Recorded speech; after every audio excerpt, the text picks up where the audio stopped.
Eu quero, nessa manhã, utilizar alguns desses versículos. Na realidade, o primeiro mandamento é o versículo de número 2, mas eu queria ler com você até o versículo de número 6, de Êxodo 20.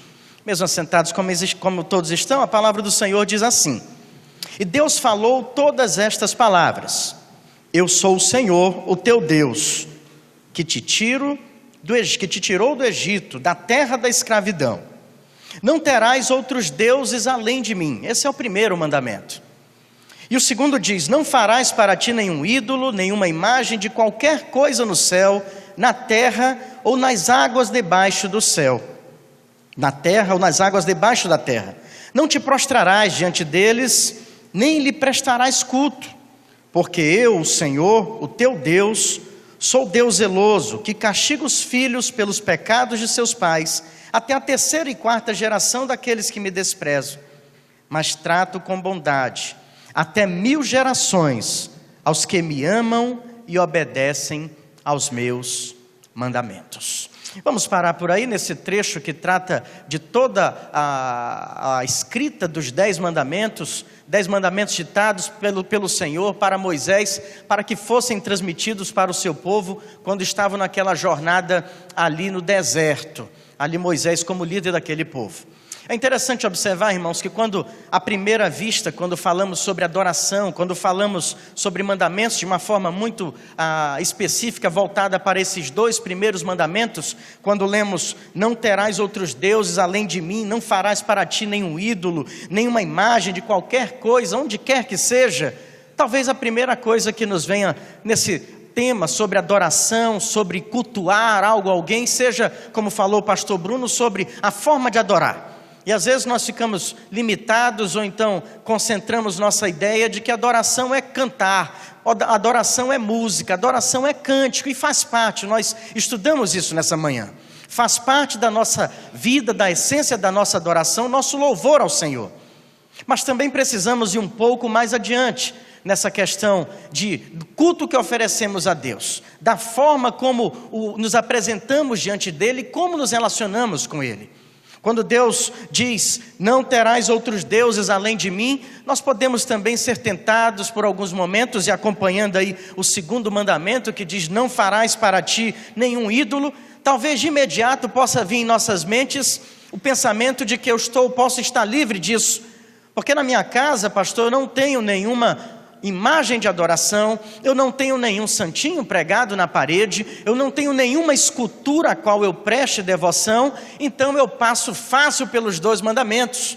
Será se é somente isso, irmãos? Será se nosso pensamento não está um pouco fechado em relação ao culto e adoração a Deus, a ter Deus realmente, como ele diz, não ter outros deuses além dele?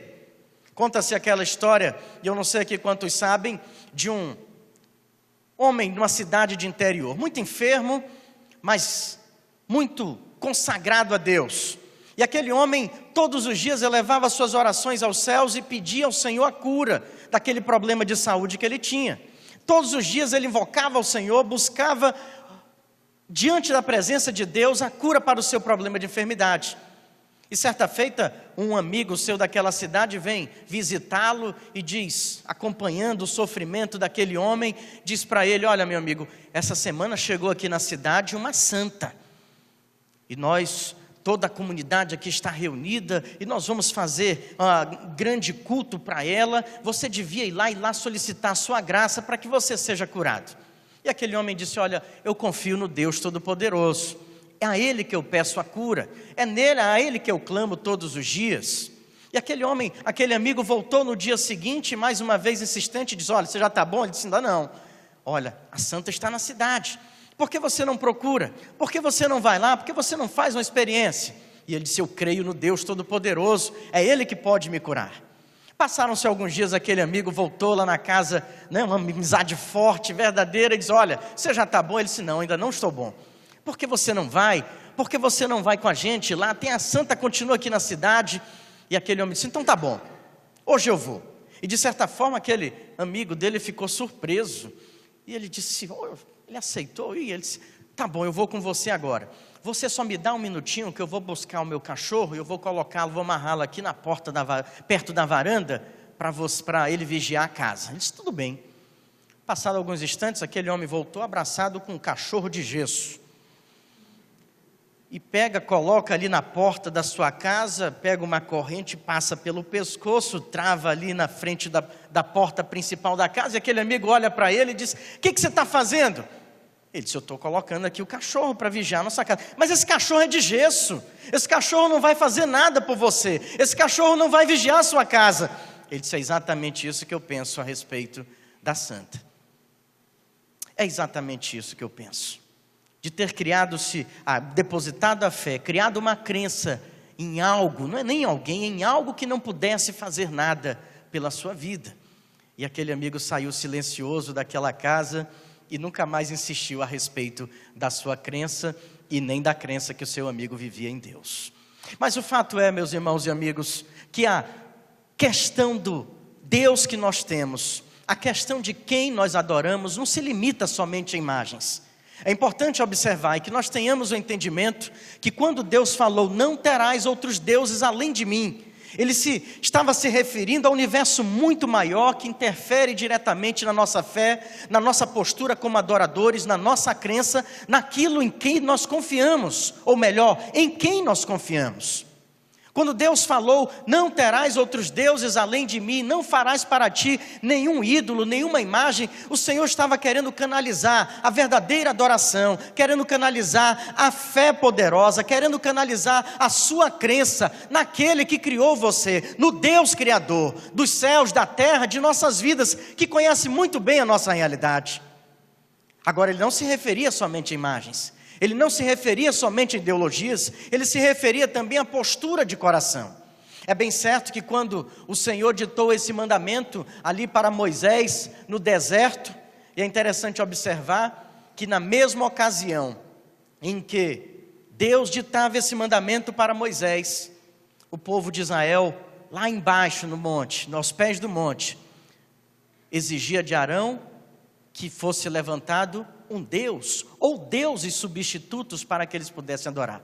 Lá em Êxodo capítulo 32, nós vamos ver o povo colocando Arão contra a parede, dizendo, prepara para nós algum Deus, ou a palavra pode ser traduzida aí por deuses, para que nós o adoremos, porque esse Moisés aí, a gente não sabe o que aconteceu com ele.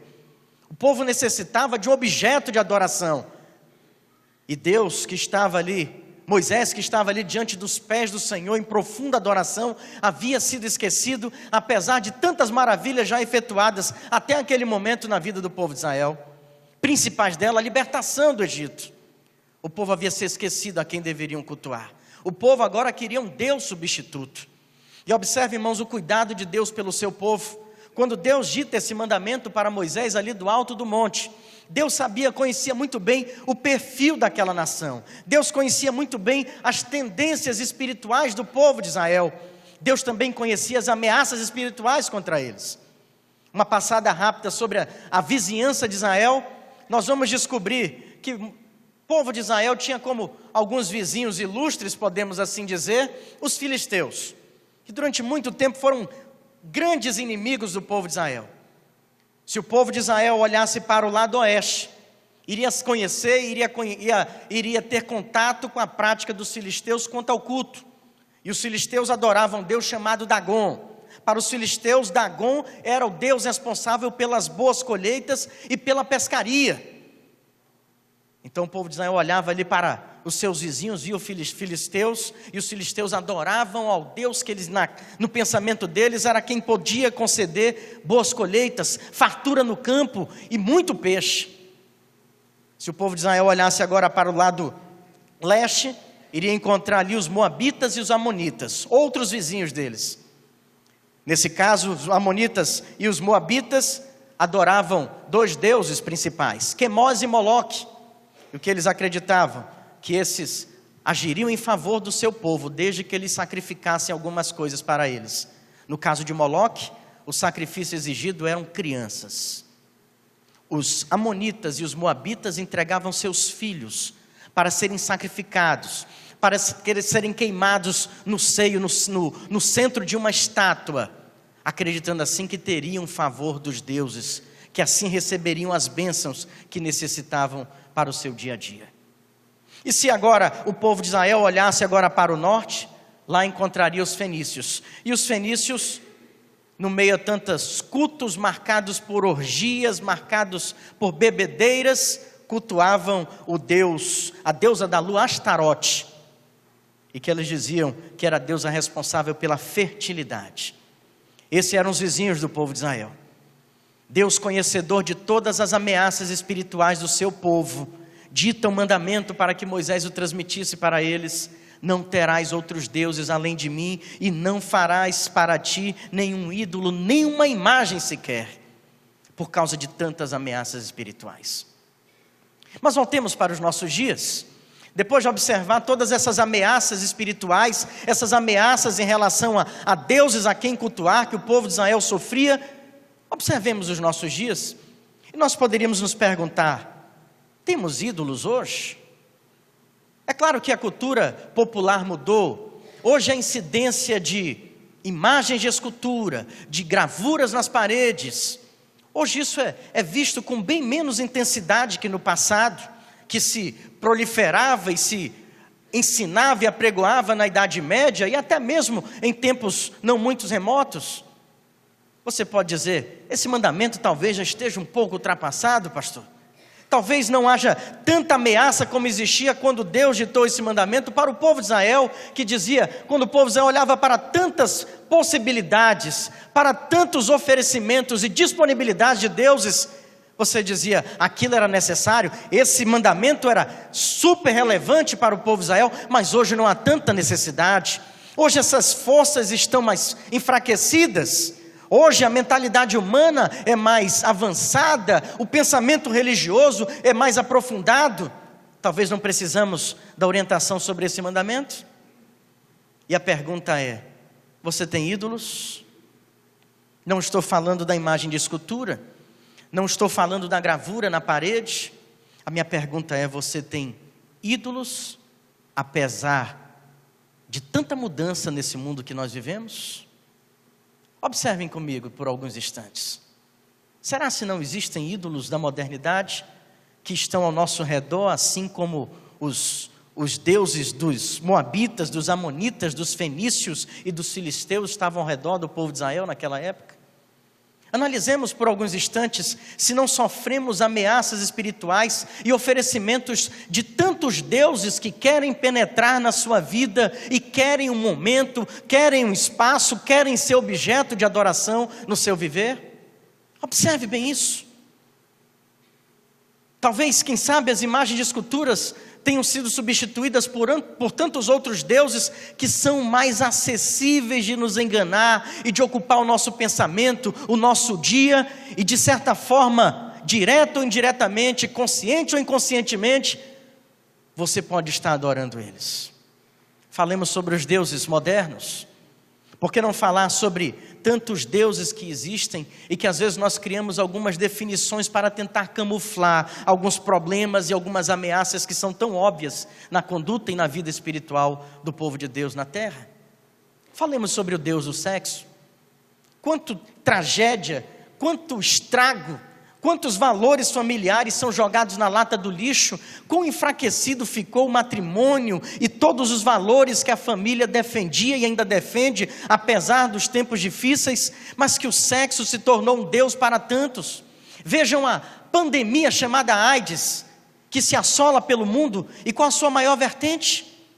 A necessidade do homem de se render aos prazeres da carne, a de se oferecer, a de encontrar com tanta facilidade e abraçar e absorver esse Deus que está diante dos olhos de tantos, que Deus criou para ser uma bênção dentro da família, mas que para alguns é uma tragédia, uma desgraça tremenda. Quantas pessoas que sofrem de uma doença sem cura, porque um dia se renderam ao Deus do sexo? Quantas milhares de pessoas ainda serão infectadas nesse planeta, porque consciente ou inconscientemente adoraram ou adorarão um Deus chamado sexo.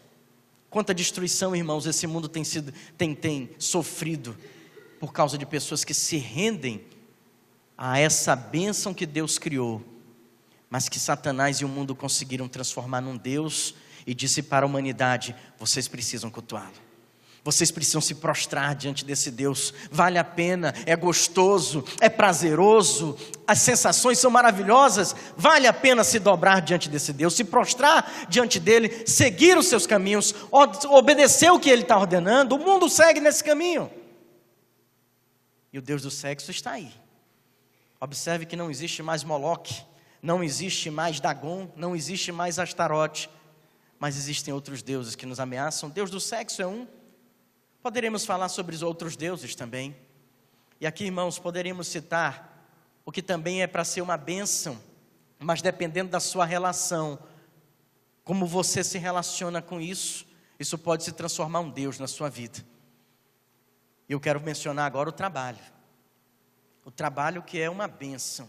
A Bíblia por diversas vezes faz relatos, menções sobre a maravilha que deve ser o trabalho. Trabalho que dignifica o homem, o trabalho que enobrece a alma, o trabalho que dá um significado e uma direção para todas as habilidades que Deus nos concedeu. É através do trabalho que nós ganhamos o sustento. Mas o trabalho pode se tornar um Deus à medida que você transfere para o trabalho a falsa sensação de segurança que você vai adquirir para você e para a sua família somente através do trabalho. E o que acontece? A vida profissional agora domina o seu ser por completo. Você vive em função do trabalho. Você diz, eu sou até capaz de morrer pelo trabalho. Eu fiz parte de uma empresa da cidade de onde venho. Trabalhei como diretor financeiro durante 6 anos nessa empresa. E era interessante que a diretoria era bem grande. Era eu e a proprietária. Só tinha 2 na empresa. Era bom que não tinha muita gente de quem receber ordem, né? Então, na diretoria era eu e ela. E geralmente eu obedecia a ela, né? E não mandava nada nela. E eu me lembro que, algumas vezes na noite, nós tínhamos um sistema de segurança e o alarme disparava. E quando o alarme disparava, ela me ligava de madrugada e dizia, Alex, está tendo invasão lá na empresa. A gente precisa correr para lá. E eu entrava no meu carro, ficava cerca de bem perto, uns 3, 4 quilômetros de onde morava, corria para lá, e teve uma certa ocasião que eu não esqueço, que nós chegamos lá, e daí ficamos do lado de fora, ela queria entrar, o alarme disparando, uma das portas arrombadas, e eu disse, não, vamos esperar a polícia. E ela disse, mas estão roubando aí dentro, estão roubando a nossa empresa. Eu disse, vamos esperar a polícia, não vamos entrar sem polícia aí não. E de repente passa uma viatura na madrugada naquela avenida onde ficava a empresa, e ela disse, olha ali os guardas, os policiais não pararam. Ela saiu correndo atrás da viatura e olhou para mim, eu parado, e ela disse, Alex, vem você também. E lá eu tive que correr atrás da viatura junto com ela, e gritando de madrugada no meio da rua, parem, estamos sendo assaltados. E depois nós entramos ali junto com aqueles policiais, eu morrendo de medo, era uma coisa terrível. E aí os bandidos, de fato, assaltaram a empresa, fugiram, arrombaram outra porta dos fundos, saíram por ela. Eu, no outro dia, depois voltamos para casa, eu voltei para ela, eu não dormi mais naquela noite. E eu disse para ela, eu não quero mais fazer isso não. E ela disse, o que foi que houve? Eu disse, não, ontem nós corremos atrás de policiais, de viaturas. Ontem nós entramos num lugar que estava cheio de bandidos. Eu não quero mais fazer isso. E ela virou para mim e disse, Alex, essa empresa é a minha vida. Essa empresa é a minha vida, eu faço qualquer coisa por ela. Eu disse, até mesmo colocar em risco a sua vida? Ela disse, até isso. A empresa é a minha vida. E eu fico pensando, irmãos e amigos, quantos não pensam dessa mesma forma em relação ao trabalho? E em pensar e agir dessa forma, saiba de uma coisa você aqui, você fez do trabalho um Deus do seu viver. Viver em função do trabalho, transferir todas seus sonhos, as suas realizações, transferir toda a segurança que você precisa para o seu trabalho, é ter transformado o trabalho em um Deus. Ele está dominando a sua vida. Assim como o sexo domina a vida de muitos, o trabalho domina a vida de outros. E aí você pode diagnosticar, você tem um Deus na sua vida. É o sexo, é o trabalho. Temos outros deuses contemporâneos, além daqueles que ameaçavam o povo de Israel. Poderíamos citar mais um. Poderíamos citar um Deus, para muitos um Deus, chamado dinheiro. Dinheiro.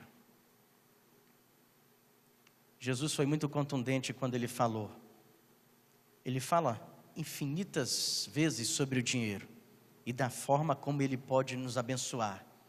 Mas teve uma colocação de Jesus que serve para nós diante do primeiro mandamento, quando ele diz: o amor ao dinheiro é a raiz de todos os males.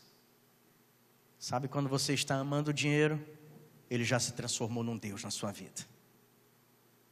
Aí, aquela postura, aquela apresentação de Deus para aqueles que fielmente o seguem e o obedecem, e ele se apresentou como Jeová Jirê, o Deus que tudo provê, é colocado de lado, porque agora o que vai tudo prover vai ser o dinheiro. Deus não é mais o foco da minha busca pela provisão da minha vida. Agora eu busco no dinheiro, eu busco a paz, eu busco agora a tranquilidade interior naquilo que eu posso comprar com o dinheiro. E nesse momento o dinheiro se torna também um Deus na sua vida, porque você acha que pode comprar por tudo aquilo que vai te fazer bem. E quando Deus chega e diz: não terás outros deuses além de mim. Você está vendo só como a ameaça de deuses não era somente para o povo de Israel, como o primeiro mandamento ainda é relevante para os nossos dias hoje. Você pode ter outros deuses que não foram mencionados aqui. Tem pessoas que fazem do seu filho ou da sua filha um Deus. Tem pessoas que deixam de se congregar na igreja quando tem um filho. Não tem mais tempo para Deus, não tem mais tempo para o culto, não tem mais tempo para a congregação. Fizeram do seu filho, da sua filha um Deus. Há pessoas que fazem da sua família um Deus. Há outros, poderíamos citar, irmãos, tantos deuses modernos. Pode ser um relacionamento. Sabe quando você conhece alguém e essa pessoa te afasta, te leva para bem longe de Deus? O que ela se transformou na sua vida? É um Deus que você cultua agora. É um Deus que agora comanda, que domina, que lidera, que determina os passos do seu viver. Se tornou um Deus. Tem gente que faz do time de futebol um Deus.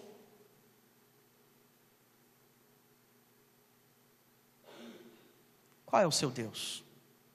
Quais são os nossos ídolos da modernidade? Você tem ídolos? Às vezes, irmãos, nós podemos transformar até algumas coisas que deveriam nos aproximar de Deus em algo que vai ser um Deus que nos separará do Deus Todo-Poderoso. Para alguns, as aflições da vida se transformam num Deus. Eu explico isso.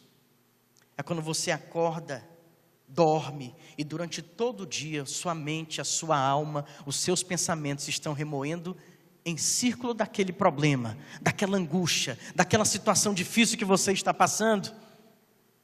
O que esse problema se transformou na sua vida? Num Deus. Você concorda comigo?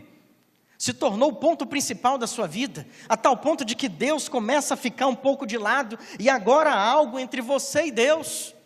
E aqui nós poderíamos muito bem, irmãos, entender essa preocupação do Senhor quando ditou esse mandamento: não terás outros deuses, preste bem atenção, além de mim. Não terás outros deuses além de mim. O que Deus quis dizer com isso? Que tudo aquilo que passa a dominar a sua vida, desviando a sua atenção de um relacionamento íntimo, de um relacionamento profundo com Deus, isso passou a ser um Deus na sua vida. Preste bem atenção nessa definição. Tudo o que passa a dominar a sua vida, e vai te afastando, e vai te deixando mais longe do Senhor, e vai agora dominando a sua vida, desviando a sua atenção, o seu foco de Deus, e voltando simplesmente para esse objeto, para essa coisa, ou para essa pessoa. Isso agora é um Deus na sua vida. É por isso que Deus falou: não terás outros deuses além de mim. Não pode existir nada entre você e Deus, se de fato Deus sou o primeiro, estiver em primeiro lugar na sua vida. Se de fato você não tem outros deuses, não terás outros deuses além de mim, é o mandamento do Senhor. E é interessante observar, irmãos, lá no Antigo Testamento, Deus dita esses mandamentos para Moisés transmitir ao seu povo, e quando Moisés volta, o povo já tem um objeto de adoração, um bezerro de ouro. Precisamos observar quantos bezerros de ouro temos em nossas vidas também. A atenção do povo de Israel foi desviada de Deus e agora canalizada num objeto feito de ouro.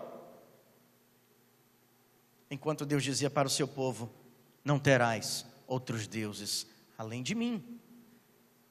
E se nós dermos agora um pulo lá para o Novo Testamento, eu creio que lá nós vamos encontrar uma ampliação desse pensamento de Jesus Cristo, através de Jesus Cristo, sobre essa questão de não ter nenhum outro Deus além do nosso Senhor.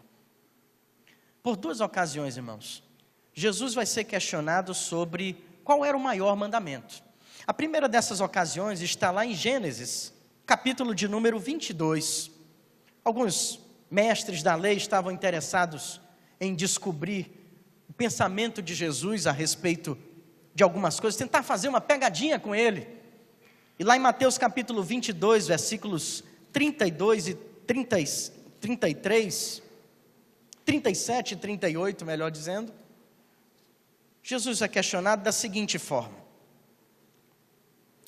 A pergunta está no versículo 36, mestre, qual é o maior mandamento da lei?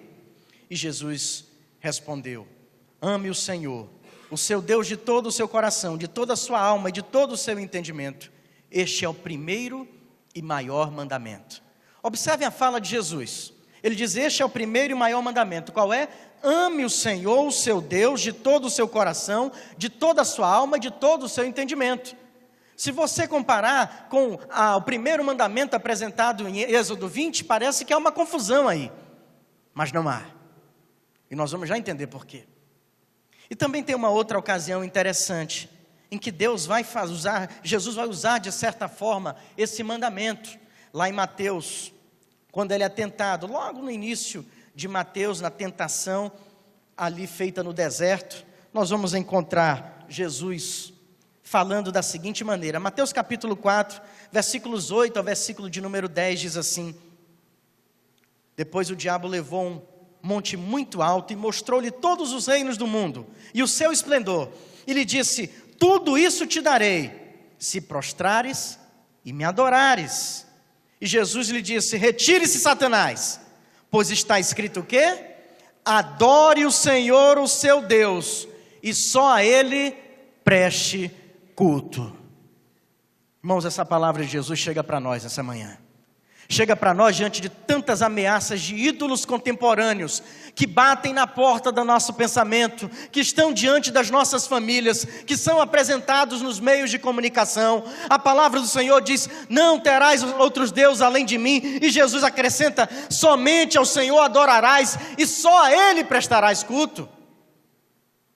E eu queria falar sobre essas duas passagens. Quando o mestre da lei pergunta para Jesus qual é o maior mandamento, ele responde: esse é o primeiro e o maior mandamento. Ele vai dizer o quê? Amarás ao Senhor teu Deus de todo o teu coração, de toda a tua alma, de todo o teu entendimento. E você pode dizer: mas pastor, lá em Êxodo 20 fala: não terás outros deuses além de mim. E quando diante de Satanás, Jesus vai dizer o quê? Somente ao Senhor adorarás e a Ele prestarás culto, respondendo como mandamento. E olha esse binômio aí que Jesus criou, essa dualidade que Jesus criou nessas duas circunstâncias, todas com a mesma intenção, para lembrar ao inimigo de nossas almas e aos seus ouvintes que o questionaram naquele dia, que nós adoramos aquilo que nós amamos. Nós adoramos aquilo que nós amamos. Se você ama verdadeiramente a Deus, de toda a sua alma, de toda a sua força, de todo o seu entendimento, Deus será o objeto do seu culto e somente a Ele você adorará. Para Satanás, a Bíblia diz que ele levou num monte bem alto e apresentou o mundo, as riquezas e todo o seu esplendor. E eu fico imaginando aqui, meus irmãos e amigos, o que é todo esse esplendor que Satanás apresentou a Jesus. Quem sabe todos os ídolos que estariam por vir, né? O sexo, o dinheiro, a satisfação de tantas formas, os prazeres desse mundo, a fama, o poder, tantas outras coisas. E Satanás está vendo tudo isso aí? Vai ser teu. Eu só quero que você me adore. Eu só quero que eu me torne o Deus da sua vida. Tudo isso é teu. Eu pergunto a vocês aqui nessa manhã, não é esse mesmo discurso de Satanás ainda hoje? Quantas vezes ele não sopra no seu ouvido? O que você precisa? O que você mais deseja? Se renda a mim, e eu vou te conceder tudo isso. É o mesmo discurso, irmãos. O discurso que tenta criar um outro Deus em nossas vidas, que não seja o nosso Deus poderoso, o Deus salvador de nossas almas. Esse é o discurso do inimigo, é esse o discurso que tem proliferado a sociedade que nós vivemos. Mas para esse discurso o Senhor diz: amarás ao Senhor teu Deus de todo o teu coração, de toda a tua alma, de todo o teu entendimento. A Ele adorarás e só a Ele prestarás culto. Esse é o Deus que precisa ser o Deus da sua vida. No início dessa mensagem eu disse, o tema é Deus em primeiro lugar? Ou seria uma pergunta, Deus em primeiro lugar? Tem Deus ocupado o primeiro lugar na sua vida? O seu foco de amor e adoração está na pessoa de Deus? Porque se não estiver, nós criamos outros deuses. Se Deus não for o maior objeto da sua adoração, da sua expressão de amor, da entrega das suas necessidades, dos suprimentos necessários para a sua vida, existem outros deuses pelo seu viver. Precisamos estar atentos a isso, porque é isso que Satanás nos oferece. Aceitar o primeiro mandamento. Preste bem atenção nisso. Quando Deus falou, não terás outros deuses além de mim, significa conceder a Deus o lugar como verdadeira e única divindade em nossas vidas. É dizer para Deus, Deus, tu estás no topo da minha vida. Nada, nem ninguém vai estar além de ti. Isso, irmãos, é viver o primeiro mandamento. Não ter outros deuses além de Deus, é fazer de Deus o primeiro. E fazer de Deus o primeiro significa deixar de lado as suas ideias, seus interesses, seus pensamentos, seus projetos, tudo que está entrando em competição com Deus, ou então está diminuindo a soberania de Deus na sua vida. Existem coisas assim no seu viver? Existem coisas que estão insistindo em tomar o lugar de Deus na sua vida? São deuses que precisam ser derrotados, são deuses que precisam ser eliminados da sua vida. Porque a palavra de Deus é, não terás outros deuses além de mim. Eu quero concluir minhas palavras dessa manhã. E a conclusão que eu quero fazer, irmãos, é com uma história de alguém que teve um momento marcante de adoração na sua vida. De que teve de fato que mudar a sua rota de vida, porque o seu culto, a sua adoração e o seu Deus não era um Deus de Israel, não era o Deus Todo-Poderoso. Ele teve que passar por algumas experiências difíceis, doloridas, sofríveis, para que pudesse reconhecer a soberania que Deus deveria ter na sua vida e somente a Deus prestar culto. Estou falando de Jacó. Jacó, todos sabem aqui, Deus transforma a vida desse homem a tal ponto de ter que mudar até o seu nome para Israel. O homem que era chamado de usurpador, agora será o pai da nação de Deus na face da terra. Deus transforma a vida dele, mas para transformar a vida desse homem, Deus teve que mostrar que ele deveria ser o principal, deveria ser o primeiro, deveria ser o objeto da sua adoração, e que nada nem ninguém estivesse além de Deus. Jacó engana, Jacó mente, Jacó usurpa, Jacó trai a sua própria família, o seu próprio irmão, faz coisas, irmãos, que nós consideramos abomináveis, mas quando Deus não é o nosso Deus verdadeiro, nós estamos sujeitos a tudo isso. Jacó é só um exemplo do que é uma vida onde Deus não é objeto de culto, onde há outros deuses inseridos na vivência de uma pessoa. Foi isso que aconteceu com Jacó.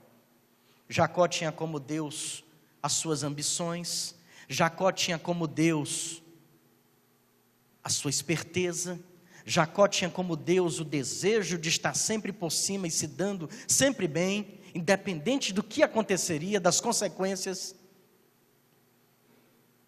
Um dia o Senhor disse, eu tenho que ser o teu Deus, eu vou mudar a tua vida, Jacó começa a ter uma experiência profunda com Deus. Lá em Gênesis capítulo de número 35, irmãos, vai contar um dia muito especial na vida de Jacó. Lá em Gênesis 35, Deus convoca Jacó para uma nova etapa da sua vida. E diz assim, Deus disse a Jacó, suba a Betel. Betel, irmãos, que quer dizer o lugar de Deus, a casa de Deus. Deus estava chamando Jacó para ir para um lugar onde a presença de Deus habitava. Deus queria que Jacó habitasse com ele. Jacó estava ainda distante. E lá em Gênesis 35 diz, suba a Betel, faça um altar ao Deus que lhe apareceu quando você fugiu do seu irmão Esaú. E disse, pois, Jacó aos de sua casa. É interessante que quando feito esse comissionamento, essa ordem dada por Deus, Jacó, você vai agora para Betel. Lá você vai erguer um altar para mim e eu vou mudar a trajetória da sua vida. Jacó volta para a sua casa. E preste bem a informação que nós recebemos. Depois disso, Jacó vai aos de sua casa e a todos os que estavam com ele diz, livrem-se dos deuses estrangeiros que estão entre vocês. Purifiquem-se, troquem de roupa, venham. Vamos subir a Betel, onde farei um altar ao Deus que me ouviu no dia da minha angústia, que tem estado comigo por onde tenho andado. Então, olha o que acontece quando Jacó convida a sua família para subir até Betel e erguer um altar de adoração agora ao Deus de Jacó. Então entregaram a Jacó todos os deuses estrangeiros que possuíam e os brincos que usavam nas orelhas, e Jacó os enterrou ao pé de uma grande árvore próximo a Siquém. Quando eles partiram, o terror de Deus caiu de tal maneira sobre as cidades ao redor, que ninguém ousou perseguir os filhos de Jacó. Deus chama Jacó para Betel, a casa de Deus. Jacó agora vai começar uma nova etapa na sua vida, mais proximidade, mais comunhão com Deus. Vai lá e fala para a tua família, Jacó, arruma tudo e vamos embora. Jacó convida, chega em casa e diz, olha, nós vamos agora para Betel, a casa de Deus. Mas nós vamos adorar o Deus verdadeiro. Então agora vamos se livrar de tudo que não é de Deus.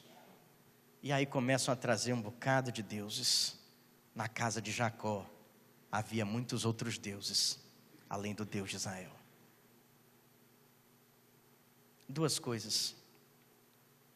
Jacó dizia seguir a Deus, mas a sua vida estava permeada por muitos outros deuses. Preste bem atenção nisso. Não se trata de dizer que não tem um outro Deus além de Deus de forma instintiva, mecânica. Trata-se de viver verdadeiramente como Deus, tendo Deus como único Senhor da sua vida. Jacó ouviu Deus falar. Jacó teve experiências com Deus. Mas dentro da casa de Jacó existiam muitos outros deuses. Sabe o que ele diz? Vamos levantar tudo isso aí e vamos destruir, vamos nos purificar. O termo que ele usa é vamos nos livrar de todos esses deuses. Se existem deuses na sua vida além de Deus, esta é a manhã para você se livrar de todos eles e colocar Deus como a prioridade na sua vida, Deus em primeiro lugar. E a segunda colocação, irmão, sobre essa experiência de Jacó. A partir desse momento, Jacó vai ter experiências pessoais com Deus que ele nunca teve antes. Mas sabe o que precisou primeiro? Se livrar de todos os deuses. Não terás outros deuses além de mim. Não farás para ti nenhum ídolo. Esses são os 2 primeiros mandamentos do Decálogo. Eu fico me perguntando, por que não poderiam ter sido outros os primeiros mandamentos? Você já percebeu por que Deus teve a intenção de começar os 10 mandamentos falando sobre culto, sobre deuses, sobre adoração? E talvez não seja difícil nós encontrarmos a resposta para essa pergunta. É porque nós nunca conseguiremos cumprir todos os outros mandamentos divinos se Deus não estiver em primeiro lugar em nossa vida. Nunca. Você nunca conseguirá ser um servo fiel e obediente ao Senhor se em primeiro lugar você não estiver cumprindo o primeiro mandamento. O que devemos fazer? a exemplo de Jacó, nos livrarmos de todos os deuses que podem estar presentes na nossa vida, na nossa casa, no nosso coração, e dizer: Senhor Deus, somente a Ti eu adorarei, e somente a Ti eu prestarei culto. Tu és o meu Deus, e não existirá nada nem ninguém além de Ti. Assim nós cumpriremos todos os outros mandamentos, se Deus for verdadeiramente o Deus de nossas vidas. Amém? Curve sua cabeça. Eu quero encerrar orando com você. Eu quero deixar esse momento por alguns segundos para você fazer uma avaliação rápida aí na sua vida. Existem outros deuses, existem ídolos na sua vida?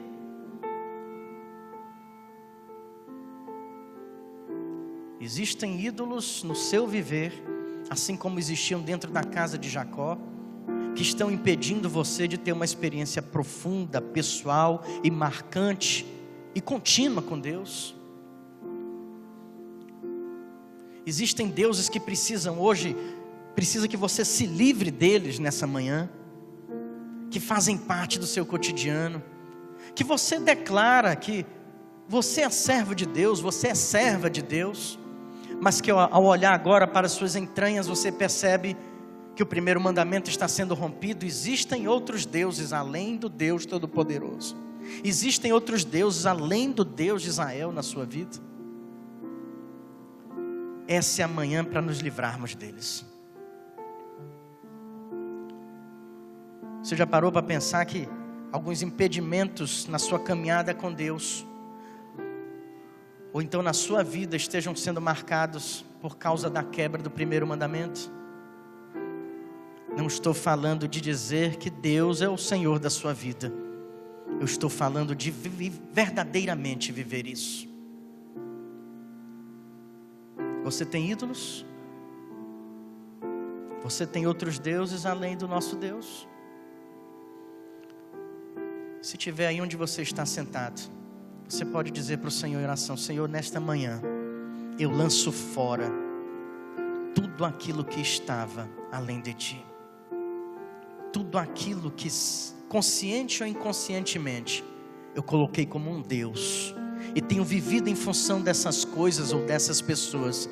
Mas agora, eu quero que Tu venhas ser verdadeiramente e definitivamente o Deus da minha vida. Eu desafio você nessa noite a fazer como Jacó fez, uma vasculha espiritual, e lançar fora diante da presença do Senhor que está aqui entre nós. Aqui se transforma numa Betel para nós essa manhã, onde nós vamos nos livrar de tudo aquilo que não é de Deus, que não vem de Deus, e que impede de Deus agir em nossas vidas, na sua vida, para que Deus agora se torne o ser mais importante, Deus em primeiro lugar, e você não terá mais nenhum outro Deus além dele. Adoração é entrega. Nós vimos isso nessa manhã. Entregue-se ao Senhor e entregue a Ele tudo aquilo que é obstáculo para a sua vida. Não saia daqui com outros deuses, mas saia daqui somente com um Deus no seu coração. Querido Deus, muito obrigado, meu Pai, pela proclamação da Tua palavra, pelo culto que oferecemos ao nosso Deus verdadeiro. Nós Te pedimos perdão, Senhor, se tantas coisas deste mundo, Pai, têm ocupado o lugar que deveria ser somente Teu. Se de forma inconsciente ou até mesmo consciente, estamos colocando para dentro de nossas vidas outros deuses, mas temos dito que estamos cumprindo os Teus mandamentos. Mas agora observamos, Pai, à luz da Tua palavra, que não pode haver competição para que Tu possas realmente reinar, ser soberano em nossas vidas. Eu oro, meu Deus, pela vida daqueles que nessa manhã, tocados pela Tua palavra, reconhecem que existem deuses contemporâneos que estão dirigindo as suas vidas, mas que nessa manhã eles se rendem ao Deus Todo-Poderoso, o Deus de Jacó, o Deus da igreja e agora o Deus das suas vidas, porque Tu serás o único Deus de seu viver. Cuida de nós, meu Deus. Não deixa que nada nesse mundo nos distraia, mas que a nossa fé seja cada dia mais aprimorada no El Shaddai, no Deus Todo-Poderoso, aquele que tudo vê, aquele que tudo ouve e aquele que tudo pode fazer para aqueles que verdadeiramente confiam nele e vivem para servi-lo e para obedecê-lo. E que seja assim com todos nós nessa manhã, Pai. É a minha oração no nome poderoso de Jesus. Amém, Senhor.